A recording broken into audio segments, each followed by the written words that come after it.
Sebelum kita mulai, gue pengen kalian di sini itu punya gambaran yang sama.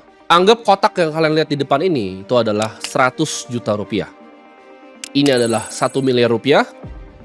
Ini adalah 10 miliar rupiah. Dan ini adalah 100 miliar rupiah.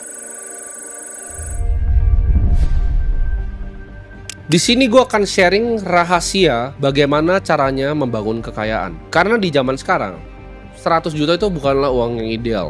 Beli Avanza bekas aja udah susah. 1 miliar ya mungkin sedikit nyaman ya, tapi beli rumah pun nggak bisa. 10 miliar itu kalian mungkin udah ngerasa wah udah made it in life, tapi itu belum kaya. Menurut gua angka yang aman adalah 100 miliar rupiah. Dan di sini gua akan ajarin lu rahasia gimana caranya untuk dapetin kekayaan sampai 100 miliar rupiah. Nah sekarang kalian bayangin kalau ini adalah kalau 1 triliun ya. Nah sekarang kalian bayangin ya, satu kotak ini adalah 1 triliun. Dan ini adalah harta yang dimiliki oleh Warren Buffett. Kalian bisa bayangin nggak seberapa jauh ya kalian semua dengan orang-orang yang paling kaya di dunia. Sekarang kalian bayangin ada manusia yang bisa capai harta sebanyak itu di dunia ini, sedangkan kalian sekarang mau senengin orang tua aja susah. Mungkin sekarang lu lagi banting tulang untuk kebutuhan hidup. Mungkin juga lu nggak punya banyak tabungan sekarang. Mungkin lu masih ngecek rekening lu ya. Bahkan akhir bulan ini gue masih selamat atau enggak. Biaya hidup itu semakin naik dan naik. Tapi lu ngerasa kok gue punya gaji itu nggak naik ya. Lu ngerasa gaji lu itu kenapa nggak pernah cukup. Kenapa gaji gue nggak bisa naik? Kenapa gue nggak bisa dapetin uang lebih? Bahkan mungkin lu adalah sekarang seorang pelajar yang sedang cari-cari pekerjaan ya sampingan. Coba belajar yang giat untuk dapat nilai yang bagus untuk mendapatkan pekerjaan yang lu mimpikan dari kecil. Mungkin lu adalah pelajar yang mengejar ya mungkin nilai yang semu ya di era yang serba digital dan cepat berubah ini. Lu mungkin bahkan gak punya uang, bahkan sekarang masih jadi beban orang tua ya, belum bisa bikin uang, hanya membebani orang tua, minta-minta duit kerjaannya sambil nongkrong. Menjadi kaya, punya uang itu rasanya mungkin hanya seperti mimpi belaka. Lu mungkin sekarang bertanya gitu, gimana sih cara mereka melakukannya? Kok ada orang yang bisa sekaya itu? Apalagi lu mungkin mikir, oh ada yang bisa sukses di usia muda. Ini bikin lu kebingungan. Ini mungkin bikin lu marah. Atau mungkin perasaan benci ya. Mungkin kata-kata di dalam hati lu, mereka hoki, bapaknya kaya, mereka mah cuma bisa ini. Uang tuh gak bikin mereka berbahagia, pastinya mereka menderita, keluarganya pasti berantakan. Gua gak semintar mereka lah, mereka hoki aja, bapaknya udah kaya, gua gak ada modal, kok gak mungkin gua bisa mulai. Mungkin kalian berpikir seperti itu. Semua mimpi ya untuk bikin orang tua kalian bangga, bisa umrohin orang tua kalian, naikin derajat keluarga, beli mungkin rumah yang kalian mimpikan, lunasin KPR orang tua kalian, beli mobil yang kalian mau, itu terkesan jauh ya, bahkan traveling, punya kebebasan. Itu lama-lama semakin kalian merasa itu menjadi mimpi belaka. Lu nyampe ke penyadaran diri lu bahwa ini gamenya mah curang, lu ngerasa lu dicurangi ya. Ada orang-orang yang korupsi, mereka bisa dapat uang banyak. Kenapa semua orang curang di dunia ini? Pengusaha itu semuanya jahat. Dan lu mulai menyalahkan faktor-faktor eksternal yang lu gak bisa kontrol. Oh ini karena begini, karena begitu, karena negaranya begini, gue miskin, karena begitu pemerintahnya gue miskin. Mulai lalu salah-salahin hal yang lu tidak bisa kontrol.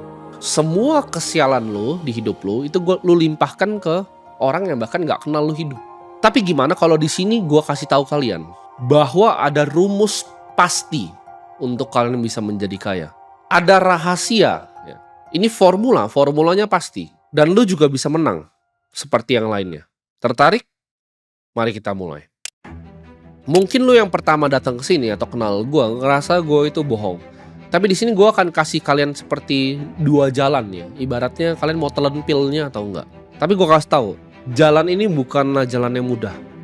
Jalan ini adalah jalan yang penuh penderitaan, kesengsaraan, dan jalan yang penuh pengorbanan. Dan gak semua orang ya, mungkin dari ratusan ribu atau mungkin sampai jutaan yang nonton ini, yang berhasil itu gak nyampe 1%. Lu harus bisa telan kebenaran pahit ya, yang selama ini lu gak mau denger. Kebenaran pahit yang tidak pernah diajarkan oleh keluarga lu sendiri dan sekolah. Karena faktor lingkungan itu berpengaruh. Biasanya orang miskin ketika punya anaknya itu akan merasa dia gak akan pernah bisa jadi kaya karena kondisi keluarganya sudah seperti itu. Dan seperti gue bilang sebelumnya, Jalan ini gak akan mudah dan mungkin banyak yang gak berhasil dan mati mencoba di jalan ini. Tapi di sini gue kasih tahu kalian, di ujung jalan ini, kalau kalian sampai pilih jalan ini, itu ada kekayaan lebih dari yang kalian pernah bisa bayangkan. Lebih dari yang bisa kalian pakai, dan itu akan memberikan kalian kebebasan untuk kalian pengen berada di mana. Karena uang tuh fungsinya sebenarnya untuk apa sih? Untuk lu nggak pernah harus bangun kalau lu nggak mau bangun. Untuk lu harus nggak pernah ketemu orang kalau lu nggak mau ketemu orang. Supaya jadwal lu itu kosong. Lu hanya mau lakukan apa yang lu pengen lakukan di dunia ini. Sama seperti gua. Kebebasan untuk gak pernah mikirin uang lagi dan uang itu gak pernah jadi masalah di hidup lu. Ini video gue terinspirasi dari buku gue sendiri yang gue tulis ya 10 tahun lalu. Gue tulis di situ dimana uang itu, gue gak pengen uang tuh jadi masalah lagi di hidup lu. Dan gue waktu itu pernah tulis, target gue di situ masih ada bukunya sampai sekarang. Gue pengen punya 100 miliar di umur 35 tahun. Karena gue mencapai itu ternyata jauh lebih mudah. Dan gue berjanji di buku itu, kalau sampai gue capai tujuan gue itu, gue akan bantu sharing ke orang lain apa yang gue pelajari, dan gue akan sharing isi buku itu di sini. Gue mungkin bukan level kayaknya Warren Buffett atau 9 naga, ya. Tapi gue yakin gue bisa ngajarin kalian, at least kalau dapat uang kayak gue, itu uang yang lu gak usah pernah mikir kalau lu mau makan, gak usah pernah mikir kalau mau beli mobil, gak usah pernah mikir kalau mau beli rumah. Itu uang yang lu hambur-hamburin juga udah gak habis lagi. Karena gue udah mencapai jauh lebih dari target gue tadi di umur 35 tahun di usia yang lebih muda, ya. 10 kali lipat, 11 kali lipat, bahkan 12 kali lipat. Jadi di sini gue mau ajarin kalian untuk dapetin uang more than you ever need, ya. More than you ever know what to do even with the money. Ini gue akan pertama breakdown dulu dari pemikiran kalian, ya. Karena kalian untuk bisa mencerna video ini, kalian harus punya gelas yang kosong. Karena pemahaman kalian tentang uang, ya, dari kecil kalian tahu, kalau kalian belum kaya, artinya pemahaman kalian tentang uang itu salah. Kalian nggak tahu konsep-konsep seperti apa itu uang, ya. Kalian pikir uang itu hanya menukar dengan waktu. Kalian juga nggak ngerti uang itu bisa jadi uang lagi. Kalian merasa bisnis itu yang penting punya modal. Bisnis yang penting punya ide. Sekolah juga masalahnya nggak pernah ngajarin kalian begini dan itu nggak membantu sama sekali, ya. Sekarang gue coba tanya ke kalian deh. Ya, kalian coba Google, ya. Kalau kalian orang miskin yang merasa bahwa kalian nggak bisa kaya, coba kalian Google how many millionaires are self-made, ya. Miliuner itu kalau di USD itu orang punya kekayaan 15 miliar rupiah lebih. Berapa banyak? Kalian ketemu, ya. Ketika kalian Google tuh angkanya sekitar 79% di semua survei yang ada. Artinya 80% orang, ya, hampir 80% orang itu bikin uangnya sendiri dari nol, dari miskin. Kalau mereka juga bisa, kalian harusnya bisa. Cuman kalian nggak tahu rumusnya kan. Lo harus riset, ya, pemahaman tentang uang yang didoktrin seumur hidup. Lewat apa? Lewat keluarga sendiri, lewat lingkungan, lewat teman-teman, ya. Lewat bahkan tontonan lu sendiri, ya. Kalian pernah pikir nggak kenapa orang-orang media itu bikin sinetron seperti itu? Orang kaya selalu apa? Betul, jahat, ya. Kalian selalu potret orang kaya di jalan tuh kalau pakai mobil supercar tuh jahat. Kasus-kasus yang lu lihat dari media massa, orang kaya selalu apa? Dia tertangkap korupsi, dia begini, dia begitu, ngerampok uang rakyat, begini begitu. Tapi kalian harus tahu semua itu adalah hanya panggung sandiwara. Ini semua bagian dari permainan mereka. Pemikiran paling berbahaya, ini gue kasih tahu kalian, formula yang bahaya, ya. Kan ini gue mau kasih tahu formula yang benar, ini formula yang bahaya. Formula yang paling berbahaya di dunia adalah mikir uang itu sama dengan gaji. Formula yang paling berbahaya adalah mikir uang itu hanyalah gaji dari pekerjaan. Ini akan bikin lu cuman mau cari kerja, ya. Lu sekolah, ya, nilai bagus-bagus untuk cari kerja. Lu bangun pagi, lu nafas hanya untuk cari kerja. Lu mau tuker terus waktu lu untuk uang. Kalau lu beneran pengen kaya, lu pengen di jalan yang gue sharing ini, lu harus buang jauh-jauh mentalitas bahwa uang itu adalah gaji dari pekerjaan. Kita di sini semua, ya, lu dan gue di sini itu punya satu resource yang paling berharga di dunia, yaitu waktu. Mau lu pakai untuk apa kan pertanyaannya? Waktunya. Karena resource yang terbatas tuh waktu. Uang tuh ada banyak sekali, ya. Ada literally orang yang cetak uang dari langit. Gue kasih contoh, ya. Lu jadi kasir nih. Lu nuker apa? Waktu lu untuk uang. Dan anggaplah lu jadi kasir yang terbaik di dunia. Apakah lu akan jadi orang kaya dengan jadi kasir yang terbaik di restoran itu? Jawabannya tidak. Apakah lu kurang kerja keras? Lu kerja keras kok dari pagi sampai malam. Tapi kenapa lu gak bisa kaya? Itu pertanyaannya kan. Karena formula yang lu pakai salah. Karena fungsi uang, ya, bagi orang kaya, untuk orang seperti gue, apa sih fungsi uang itu? Untuk gak pernah datang ke meeting yang gue gak mau. Untuk gak pernah ketemu orang yang gue gak mau. Untuk bisa bilang fuck you. Makanya ada terms, ya, namanya fuck you money. Karena kalau lu nyampe uang certain 1 triliun, there's a lot of things yang lu bisa lakuin. Orang senggol lu bisa cabut dia sampai akar-akarnya. Banyak hal yang lu bisa lakukan, ya, yang memberikan lu kebebasan dalam bergerak. Sekarang gue kasih contoh ya. Misalnya ini gue pindah lah ke negara sebelah aja biar lebih kondusif pembicaraannya. Kita ke Singapura. Let's say lu buang sampah gitu kan. Kalau lu buang sampah sembarangan, itu lu akan kena fine. Atau lu parkir sembarangan, mobil lu dikunci, terus lu kena fine. Lu disuruh bayar lah intinya ke pemerintah. Kalau ada pelanggaran yang bisa dibayar, berarti ada nggak pelanggaran itu? Nah itu pertanyaan menarik. Lu ngerokok sembarangan kena fine. Tapi gue berani nggak di sana? Misalnya, ya gue bukan orang yang buang sampah, tapi gue kasih contoh. Berani nggak gue buang sampah? Berani gue. Berani nggak gue ngerokok? Berani. Kenapa? Karena cuma bayar fine. Basically itu nggak ada untuk gue. Tapi untuk orang yang gaji UMR kena fine $300, kena sing 300, itu udah selesai habis uang. Untuk gue, kalau gue kena fine, bayar aja bos. Gitu. Itu adalah kebebasan uang. Karena uang itu nuker kebebasan dan juga waktu. Sedangkan lu mau nuker waktu lu untuk uang, itu udah kebalik formulanya. Karena di kerjaan ya, lu dihitung berdasarkan waktu yang lu ibaratnya clock in ke dalam kerjaannya. Maksudnya apa? Lu kerja nih, misalnya gaji 4 juta. Ya, lu kerja dari Senin sampai Jumat, ya berarti berapa tuh? 5 hari. 5 hari berapa per jamnya? 9 jam. Ya. 9 jam, 5 hari, 4 minggu. 180. Ya kan? Sekarang 4 juta lu bagi dengan itu. 22.000 berarti waktu lu per jam. Lu ngumpulin 100 miliar dengan format seperti itu lu sampai tulang lu semua jadi busuk juga nggak akan pernah kecapaian. Karena gamenya bukan begitu cara mainnya. Lu nggak bisa jadi kaya lewat rute ini. Memang rute ini terkesan lebih normal ya kan, ada tangga karir dan segala macam, nuker waktu lu untuk uang terus. Soalnya percayalah, ini lu cuma akan lari di tempat. You will get nowhere lakukan ini. Tapi gue ini sebagai orang yang udah pernah nyampe ya di tujuan yang lu mau capai sekarang. Kalau lu mau pilih jalan yang gue bilang, kalau nggak mau pilih jalan yang gue bilang ya udah nggak usah nonton video ini, gampang kan. Tapi kalau lu mau capai ini, gue kasih tahu ini bukan rutenya. Orang bilang, oke, bisa kok kaya dari tingkatin gaji sampai jadi direktur segala macam. Betul, tapi lu harus hidup sangat frugal ya. Lu harus hidup sangat hemat. Gue itu bukan mau ngajarin kalian kaya di umur 65, karena gini, lu jadi dari bawah nih, misalnya lu kerja di bank, terus lu jadi direktur utama umur 65 gitu kan, terus lu mau pensiun, terus gajinya udah besar, miliaran gajinya, terus lu frugal hidupnya, tapi apa yang hilang dari waktu hidup lu? Nah itu kunci di depan situ. Apa yang hilang dari hidup? Waktu lu udah nyelip bos. Lu tiba-tiba, gue udah 65 pensiun. Hal paling berharga di hidup lu itu udah slip away. Jadi itu bukan jalannya. Lu kalau mau jadi super kaya, lu harus lakukan itu di umur yang muda untuk benar-benar menikmati hidup ini. Lu nggak bisa kaya umur 65, itu gampang, semua orang bisa. Nothing special di direktur 65 tuh kan nothing special. Semua orang di sini gue yakin kalian pasti bisa ya. Dengan fokus di satu industri, cukup tekadnya pasti bisa. Tapi kalau kalian mau uang sebanyak itu yang lu nggak tahu bahkan lu ngapain dengan uang ya, lu nggak bisa pakai rute itu. Itu lu harus hidup frugal, baik-baikin orang, kalau meeting datang siap gitu. Ntar udah tua jadi komisaris independen, tetap datang-datang ke board meeting, itu nggak enak. Dan sekarang mungkin lu tanya ke diri lu setelah gue jelasin yang tangga karyawan tadi dan menabung di umur 65. Gimana sih ada cara orang yang sukses di muda ya kan? Mustahil kan lu pikirnya. Jawabannya apa? Mereka punya rumus dan jalan yang berbeda. Di sini gue akan ajarin kalian jalan yang gue ambil tadi ya. Nama jalannya adalah jalan kapitalisme. Ini cara kapitalisme bekerja. Ini kalian gak akan ketemu dimanapun. Kapitalisme itu adalah semua adalah market. Ya. Karyawan itu adalah market. Orang tua kalian adalah market. Semua adalah market. Manusia itu apa sih? Economic value sebenarnya. Dari sebuah market. Itu adalah manusia. Jadi semua orang yang kalian lihat di sekitar kalian, it's the market. Ya. Pasar modal finansial itu juga market.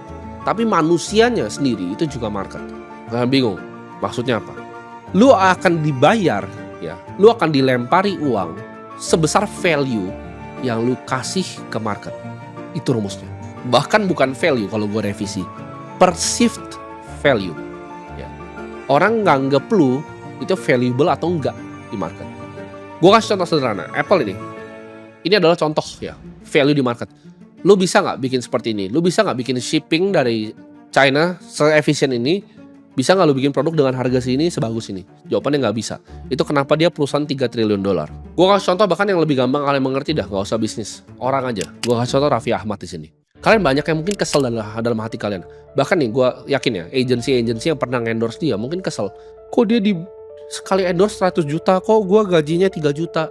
Mungkin anak-anak agensi ini kesel banget gitu. Ih, dia cuman postingnya begini. Tapi mereka lupa. perceived value Raffi Ahmad di masyarakat itu lebih besar dibanding lu orang agensi. Lu itu gampang digantiin, Raffi itu nggak bisa digantiin.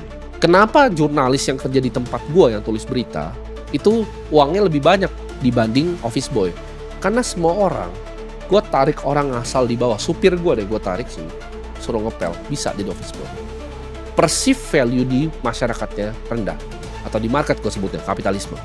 Kalau misalnya jurnalis, lu perlu belajar untuk cara nulis dengan baik.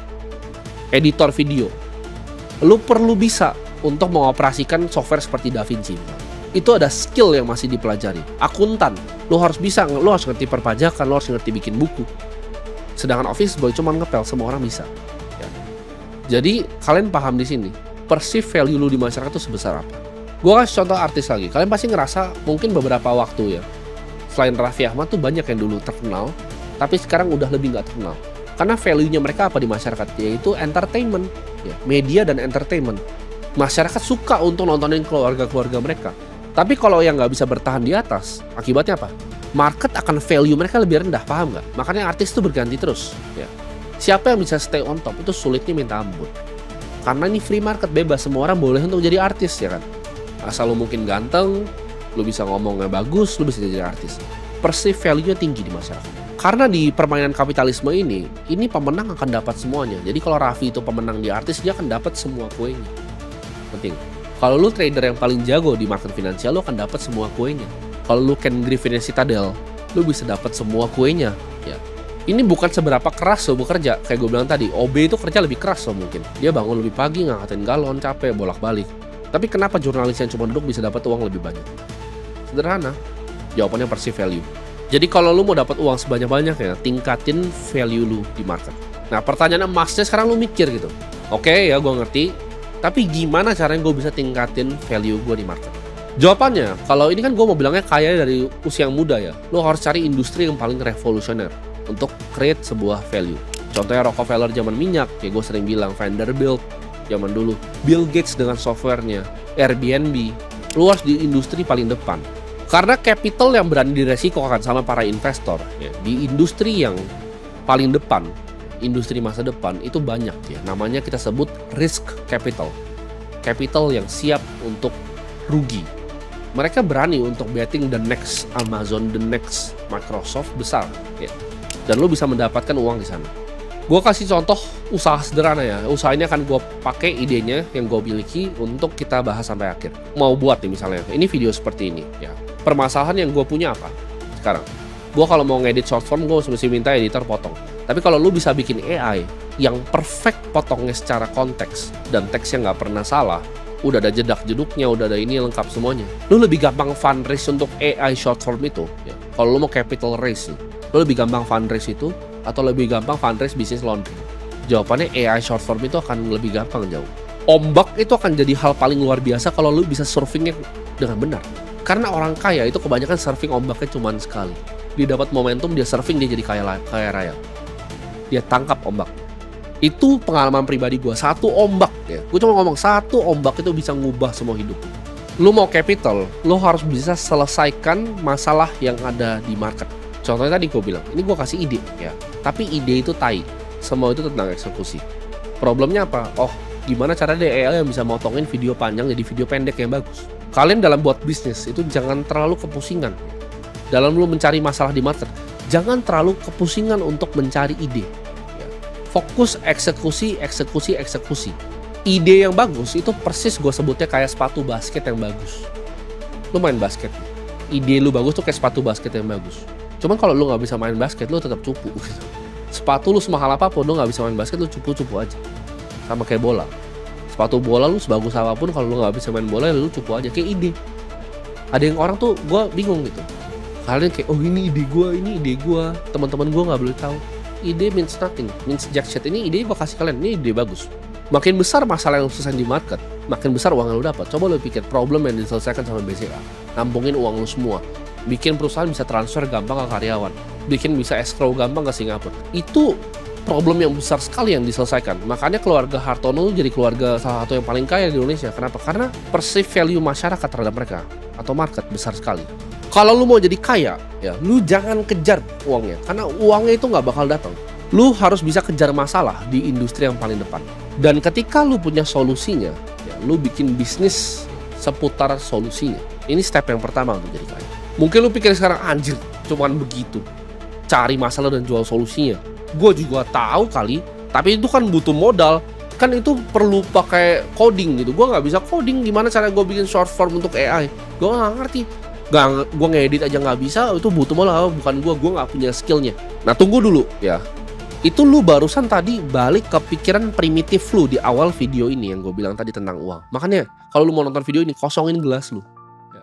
Kalau lu udah mikir, oh cuman begitu, gak ada modal nih, gue gak ngerti coding, gak bisa buat AI, lu gak akan bisa ikutin jalan yang gue mau kasih ini. Coba lu diam sejenak, lu pejamkan mungkin mata lu pikir. Mulai dari sini. Problem, masalah.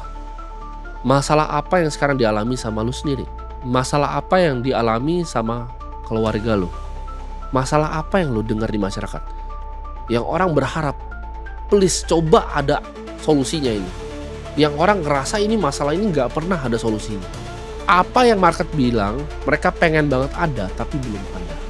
Selalu mulai dari problem. Gue bilang tadi, kalau gue melihat ada problem yang gue alami sendiri, yaitu AI yang bisa motong short form secara efisien. Ketika lu udah menemukan problem seperti itu ya, ini biasanya bahkan problem lu sendiri yang lu selesaikan masalahnya, lu pengen ada solusinya. Nah ketika lu udah ketemu masalahnya, kita lanjut ke step selanjutnya. Step kedua, yaitu menggunakan yang namanya leverage untuk solusinya. Archimedes pernah bilang, give me a lever long enough and a place to stand and I will move the earth. Artinya apa? Kasih gua pengungkit yang cukup panjang, kasih gue tempat berdiri, dan bumi akan gue gerakin. Itu adalah kekuatan dari leverage ya, pengungkit. Ini gue kasih kalian secercah gambarannya.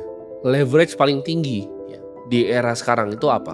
Leverage paling tinggi adalah produk tanpa biaya tambahan jika dijual berkali-kali. Kalian mungkin bingung, apa itu produk tanpa biaya tambahan kalau dijual berkali-kali? Contohnya adalah Netflix. Filmnya cuma diproduksi sekali, tapi bisa dinonton 10 juta orang barengan tanpa additional cost, tanpa biaya tambahan. Leverage ini yang bisa bikin lu super kaya, yang bisa bikin uang di saat lu lagi tidur. Software yang tetap laku ya di saat lu lagi tidur. Pekerjaan di mana lu tuker, lu punya waktu untuk uang, itu tidak ada leverage-nya sama sekali. Leverage itu bikin orang tuh justru kerja sama lu ya. Leverage itu bikin lu punya karyawan. Dari hasil produk ya, solusi yang lu jual tanpa ada biaya tambahan per marginal cost of produknya. Keuntungan dari situ lu pakai untuk bayar waktunya orang. Itu adalah leverage. Orang kerja untuk lu. Itu leverage. Ini gue kasih gambaran ya, bisnis yang punya leverage, solusi yang punya leverage. Oke, masalah orang apa? Masalah orang adalah misalnya contohnya dia nggak bisa ngiklan. Lu bikin advertising agency. Ya, itu menyelesaikan masalah. Solusi kan yang lu jual. Ke 10 klien gitu. Satu klien 10 juta selama 100 juta. Congrats ke diri lu sendiri. Lu baru dapat pekerjaan yang sangat mahal aja. Itu bukan leverage. Tidak ada leverage di sana karena lu mesti bekerja. 10 klien kerjanya makin banyak, waktunya mungkin lu udah gak bisa tidur lagi by the time lu punya 10 klien ya. Lu baru kehilangan leverage di hidup lu. Sedangkan kalau lu bikin software, gimana caranya nembak Facebook Ads ya, langsung targeted the pixelnya. Ini mungkin kalau anak-anak advertising pasti tahu. Itu dia bisa langsung AI, A/B testing ya. Headline-nya apa, kopinya apa, kreatifnya apa. Semuanya pakai AI itu. Terus dia hitung ROAS-nya ini berapa yang paling efisien. Itu lu bisa jual 10 juta per bulan yang sama ke 100.000 orang sambil lu tidur. Itu leverage. Itu lu bisa jadi luar biasa kaya. Paham gak? Kalau lu cuma tuker waktu lu untuk uang, agency 10 juta per bulan, 10 orang lu kerjain sendiri, itu lu 100 juta. Itu kaya menurut sebagian banyak orang, tapi bukan kaya yang gua maksud di sini. Tapi kalau lu bisa bikin 10 juta per bulan, itu dikali misalnya gak usah 100.000 orang, lu bikin uang per bulan udah berapa? Dengan software AI lu itu. Itu gambaran dari leverage. Itu kenapa Bill Gates bisa luar biasa kaya. Karena semua perusahaan yang gua tahu di gedung ini dari atas sampai bawah, itu pasti ada install Microsoft di sini. Pasti ada pakai Excel. Pasti ada pakai presentation. Delegasi itu juga adalah format dari leverage. Mau lu ngerasa lu yang paling jago di dunia ya. Gue juga dulu pernah ada di tahap yang gue pengen ngedit video sendiri gitu. Mau lu sejago-jago di dunia, percayalah ada orang lebih jago dari lu. Delegasi ya, format dari leverage. Ketika lu udah lihat sebuah problem di masyarakat. Kayak tadi, orang nggak bisa potong ngedit ini dengan cepat ya. Lu bikin solusinya, lu coding gitu, lu buat solusinya. Lalu lu balut solusinya dengan leverage tadi. Produk yang tidak ada biaya tambahan per 1 unit dari cost-nya. Itu lu akan jadi luar biasa kaya dan uang itu akan dilemparin ke lu. Nah sampai tahap ini aja sebenarnya lu udah bisa mendapatkan 100 miliar. Tapi kan video ini gue mau bahas rahasia beneran tentang uang ya. Jadi yang gue mau kasih ini nggak cuman di depan, tapi ini yang pengetahuan gue pribadi tentang uang. Ketika lu udah punya bisnis, gue sebutnya ya, usaha ini tadi, ada problem di masyarakat beneran, lu berikan solusinya ke mereka, lu balut dengan semua leverage yang gue sebut tadi. Dengan pengukit tadi, saatnya masuk ke part 3. Jadi kaya raya mampus luar biasa kaya. Lu bakal mikir, mungkin gue ngomong, oke, abis bikin duit dari bisnis lu investasi gitu. Enggak. Gue gak bahas tentang itu. Itu semua orang juga tahu. Tapi ini gue akan kasih rahasia kenapa Pak Prayogo Pangestu bisa jadi orang paling kaya nomor 1 di Indonesia. Kenapa gue bilang tadi, keluarga Jarum, Hartono family itu bisa jadi kaya sekali di Indonesia. Ini adalah tahap paling akhir dari sistem kapitalisme ini. Kalau mesin lu udah jalan, gue sebutnya mesin aja deh. Mesin lu udah jalan, yang tadi gue bilang, kuncian tadi ada leverage-nya, semua udah jalan, udah ada karyawannya, udah ada sistemnya, udah ada manajemennya. Ketika mesin lu udah jalan, bikin orang lain tertarik untuk punya bagian kecil dari mesin lu. Itu rahasianya. Hal paling berharga yang lu punya dalam bisnis lu, itu adalah equity atau saham, kepemilikan lu di dalam bisnis lu sendiri. Ini yang bikin orang tuh bisa jadi super konglomerat. Mereka memanfaatkan market yang paling efisien, yaitu pasar modal. Gimana caranya mendapatkan uang publik untuk monopoli pasarnya lagi? Ya, ini yang Warren Buffett lakukan. Awalnya dia bikin tadi yang gue sebut tadi. Ya. Ketika dia punya asuransi, menyelesaikan masalah orang, kalau orang ketabrak mobilnya dia cover, ya kan? Itu masalah, terus dihitung pakai aktuaria untuk mendapatkan floatnya. Itu adalah masalah yang diselesaikan dengan solusinya dia berupa Geico, dapat uang. Dia buat ini dalam format Berkshire Hathaway. Lalu apa yang dia lakukan? Dia bikin orang lain tertarik dengan kepemilikan Berkshire Hathaway. Jadi uang ditaruh ke dia, uang dari asuransi masuk ke dia, uang publik masuk ke dia bebas berinvestasi. Dia bebas untuk mendapatkan return on invested capital, ROIC. Bikin orang lain pengen berpartisipasi dapat bagian kecil dari equity lo. Ini hal yang powerful sekali. Kenapa? Contohnya seperti ini. Gue punya perusahaan nih, saya gue punya bank ya. Gue punya bank yang sudah IPO. Gue janjiin nih ya, 3 bulan lagi gue akan ada program seperti ini. Gue akan develop misalnya aplikasi wealth management seperti ini. Gue ngomong tuh di shareholders meeting, gue taruh di presentasinya, earnings call gue kasih tahu juga target gue mau seperti apa. Apa yang terjadi dengan publik? Kalau publik percaya dengan gue sebagai manajemen, dia akan kasih uangnya kan. Ketika dia kasih uangnya itu baru gue pakai untuk bikin produknya beneran. Ngerti gak lo? Ini gila banget gitu. Jadi lu bisa janjiin sesuatu, lu dapat uang dulu baru lu bikin. Terus ini cycle ulang terus. Ketika lu tepatin janjiin lu bisa janjiin sesuatu yang lebih besar lagi. Karena dunia ini semua itu panggung sandiwara, dan gue kasih tau, it's all a Ponzi scheme. Semua di market finansial itu adalah Ponzi scheme. Orang janjiin dulu dapat uangnya baru dia buat. Orang janjiin dulu dapat uang baru dia buat. Tapi bedanya dengan skema Ponzi yang scam adalah, kalau yang scam itu meledak karena uangnya dibawa lari. Kalau ini uangnya nggak dibawa lari, tapi skemanya itu sama. Lu janjiin orang dulu. Itu kan perusahaan TBK seperti itu. Oke, gue ada tanah sebesar ini, saya akan bangun loh. Belum saya bangun, tapi orang udah berbondong-bondong untuk beli sahamnya. Paham gak kalian? Ini salah satu yang disebut naga juga nih. Usahanya seperti itu. Dia janjiin, oke, saya punya tanah sebesar ini nih, ya. Saya akan develop sekian. Kalian hitung ya, per meternya itu rumah itu bisa misalnya 15 juta sampai 20 juta per meter. Tanah land bank saya sebesar ini. Saya akan develop. Kamu percaya gak saya akan develop? Oke, saya percaya karena kamu naga. Saya kasih uangnya. Akhirnya apa? Jadi ke develop beneran. Itu stage akhir dari kapitalisme. Lu manfaatkan uang dari publik. Karena setiap kali lu beli saham, yang menang tuh siapa? Yang punya sahamnya. Ya. Ini kenapa orang miskin tuh sebenarnya kalau nggak punya mindset yang sulit kaya. Ketika lu belanja ke supermarket, yang punya supermarket tuh orang kaya. Ketika lu dapat gaji, ya lu dapat gaji nih. Lu oke, saya mau berinvestasi. Lu mau berinvestasi, lu investasi ke siapa? Orang kaya lagi, dia lagi yang lu sumbang. Lu sumbang semua uang, lu semua energi lu ke dia. Karena lu tidak mengerti framework yang gue ajarin di sini. Ini spiral kekayaan yang menuju tak terbatas kayak tadi. Gue punya lahan, gue mau develop begini, minta uangnya dulu. Ini yang dilakukan sampai level tertinggi, Nvidia. Oke, gue mau buat chip Blackwell, sahamnya duret. Oke, dia punya duit untuk research and development, akhirnya jadi beneran chip Blackwell-nya. Kenapa Jensen Huang bisa sekaya itu? Karena dia punya bagian ya dari semua Nvidia. Dia punya equity. Equity is the most important thing yang lo harus punya. Dia master dari semua yang gue bahas di sini. Ibarat kalau dulu ada gold rush, orang nyari emas, dia itu yang jual shovelnya. Semua orang berbondong-bondong ke AI. Oke, problemnya apa? AI itu membutuhkan chip yang sangat luar biasa baik. Dia create solusinya, keluarin Blackwell, jeder. Microsoft beli banyak. Dia dapat uang. Lalu dia janji lagi mau bikin apa ke depannya. Dia dapat uang, ntar jadi kenyataan beneran. Ya. Itu siklus spiral menuju orang paling kaya di dunia. Makin besar perceive value lu. Jensen Huang itu value-nya besar sekali.